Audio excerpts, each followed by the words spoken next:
check out our new sponsor, the Health Blaze. All the information is in the description. Use the promo code above. Goodfellow Unboxing at 18% off of all their natural products from deodorant, pomade, toothpaste, and much, much more. And they have additional discounts on their website as well. That's thehealthblaze.com. Starting December 20th. That promo code is good for 18% off. We go. All right, so the DAZN released its numbers. Remember, this came from the company. I'm going to link a source from Mike Copperinger talking about the DAZN's numbers. He says it's a big success for the DAZN's first marquee fight. I say it was an epic. I would say it was an epic failure in my opinion. But let's talk about it. Goodfellow Sports TV. We in the grind. Nothing's impossible. Anything is possible. Oh man, that flipped over the chin up bar in the par rack, man. But I appreciate y'all for checking in, man. We definitely blessed this way, man. Hopefully everybody else out there blessed and just happy to be alive. At least you got that thing going for you. Got an opportunity to make it right. But yeah, man. Apparently Danny Jacobs Canelo did 700,000 in North America. 600,000 of those, I believe he said, was coming from, the United States, and the other 100,000 is probably broke down between Canada, and the majority of those from probably Mexico or wherever they get the numbers from. And apparently the fight did 1.2 million worldwide. So, for me, that's a failure because, pretty much 1.2 million worldwide. And I don't know what the DAZN is, internationally. That's a failure. Let's just talk about United States number. They did 700,000. To put in context, Caleb Plant did 910,000 on FS1. Okay, put it in another context. I think Mikey and Adrian Broner did around 900,000. Okay, so Deontay Wilder does $1 million on Showtime, and put that in context, that's $15 a month. Okay, for Showtime, at least in where I'm at, Detroit. All right, it's $15 a month, 14, 15. So it's only $5 more for the DAZN. So they didn't make their money back with this fight. 700,000 for $20 a pop. I ain't no fucking mathematician, but I don't even think that's a fucking return on the 35 million or 30 million they paid Canelo. Shit, I think Danny Jacobs was guaranteed. He was guaranteed 2.5, but with his DAZN contract, I think he got a $10 million boost or something like that, $13 million boost. So he made 10 to 15 million. So in my opinion, for the application. For a fight to do that well on the app, yeah, because nobody else is releasing their numbers. And then again, you got to take that shit for a grain of salt. And when you're talking about taking that for a grain of salt, I'm talking about because it's coming from the company. You hear De La Hoya say, well, Chavez and Canelo did $1 million, but really, did it really do $1 million? You really don't know. When it's coming from the horse's mouth, when it's coming from the promoter, I just say it ain't do well. When it's coming from the network like HBO, Showtime, Fox, then I believe those numbers. But when it's coming from an application where the Nielsen ratings have no jurisdictions, the cable networks or the satellite networks have no jurisdictions, I would really say that fight didn't do 700,000 like they said. They fabricated it. It may have been 400 to 500,000. Now, if they being honest, I apologize. Okay, for real, I really do apologize if they being honest. But come on, man. It's coming from the network. It's coming on what? It's now Wednesday. So, yeah, it's approximately come out at the right time. But for me, for the app, that's a success. In the grand scheme of boxing, that's a failure, bro. You know what I'm saying? For $20 for 700,000 a pop. Shit, I think Errol Spence and Mikey turned over a better profit for $75 a pop. But then again, the fight was only $20. So I'm not going to sit here and complain about, about the numbers, about what they taking home. The DAZN got it figured out, all right? They definitely got it figured out how they going to continue to build up. They going to sell some of their stuff to bring on a live sports onto their channel. I don't know how they going to do that. But, they got they the master plan. But then again, Canelo stock ain't rising on the DAZN. Canelo has to raise the DAZN stock with minimum help. Anthony Joshua, nobody knows who the fuck he is in America, really. They called him Anthony Johnson at the Warrior game like last year. Now you talk about Danny Jacobs. Come on, Danny Jacobs was a solid opponent, but hey, Danny Jacobs couldn't even halfway fill up the Barclays Center with Big Baby Miller, a fellow Brooklynites. The week before that, I was at Adrian Broner, Jesse Vargas' card. Broner, Tank, Jamel Charlo, Rasheed Warren, Heather Hardy. They filled that joker up. That joker was almost to, I think, 16,000 people in there.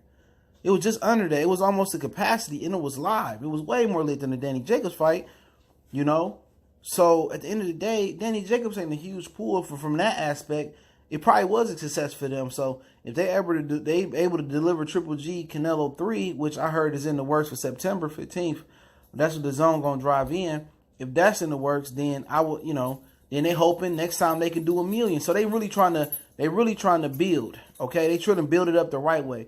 And for your app to drive in 700,000 people to watch in North America, salute. And 600,000 coming from the United States, if that's true, they build it in the right direction.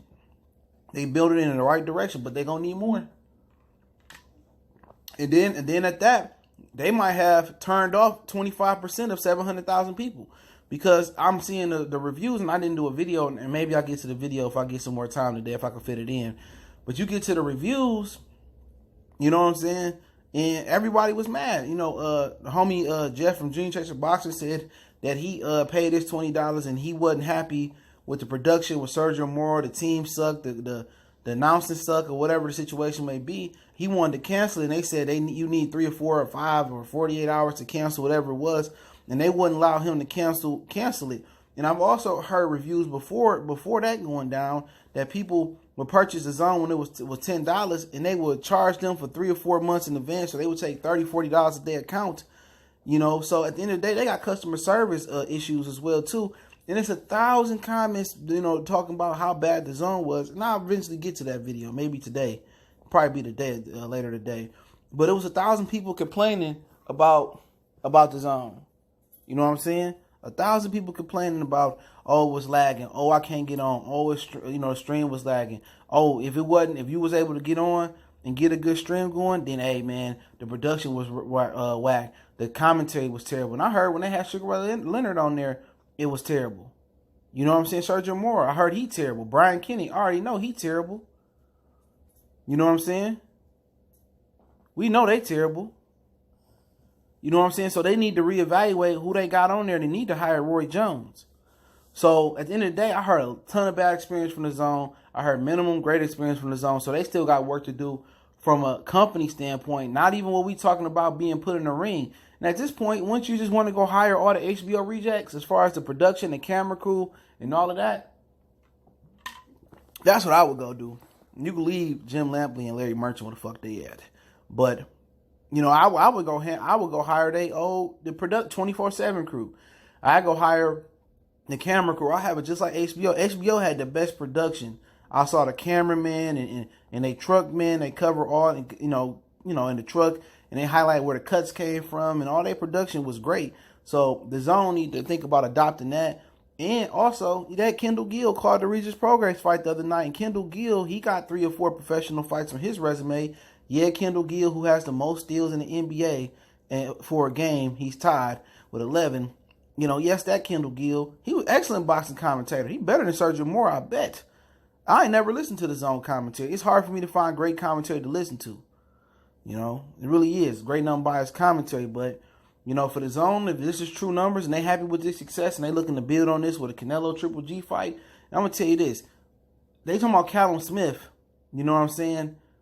How you going to build on Callum Smith in America? You going to put Canelo on at 3, 4, 5 o'clock in the afternoon in September 15th? Yeah, it's going to be big with the Hispanic people, but after the shit they pulled with the production and how terrible, and in the fight itself, people hated Danny Jacobs Canelo. I thought it was an average fight, but people hated that fight. It was supposed to be bigger than what it was, and Canelo just don't have enough power to get guys up out of there. And I told you, Danny Jacobs, after being knocked out, he traumatized. Dropped by Sergio Moro, he traumatized, so he never was going to be a killer and try to knock out Canelo. That's not in his character. So the fight itself was terrible. So at the end of the day, you want people to pay to watch Canelo fight, and people going to think Callum Smith is another Rocky Fielding. Callum Smith names don't ring a doorbell in the United States. So you think they want to build him up, probably put him on the undercard of Canelo next fight in September, Triple G, build him up, and then put him in there with Canelo in the UK. But if they want to build on this success, they feel that's a success, and if it's true numbers, nah, you can't do Callum Smith and Canelo next. But hey, I'll link the source in the description so you know that it's real. Don't forget, we on Facebook, Instagram, Twitter. Reach out to the email if you have a business question, inquiry, sponsorship, or video request. Salute, support to everybody supporting the channel. Don't forget to support our sponsor, The Health Blaze, thehealthblaze.com. Promo code Goodfellow1Boxing get you 18% off the 100% all natural products. Soaps, lotions, foot soaks, bath bombs, deodorant, toothpaste, hair pomade, lotion, muscle relaxer rub, They got bars for dry skin. They got the whole nine. So check them out, man. Website, promo code in the description, thehelpblaze.com. Check them out, man. Appreciate the love and support for everybody for supporting the channel. I will be updating the Patreon when I get the opportunity. Till then, you want to make a donation, that link's in the description, or just share the videos. The best donation you can make. Goodfellas Sports TV. One time for the one time.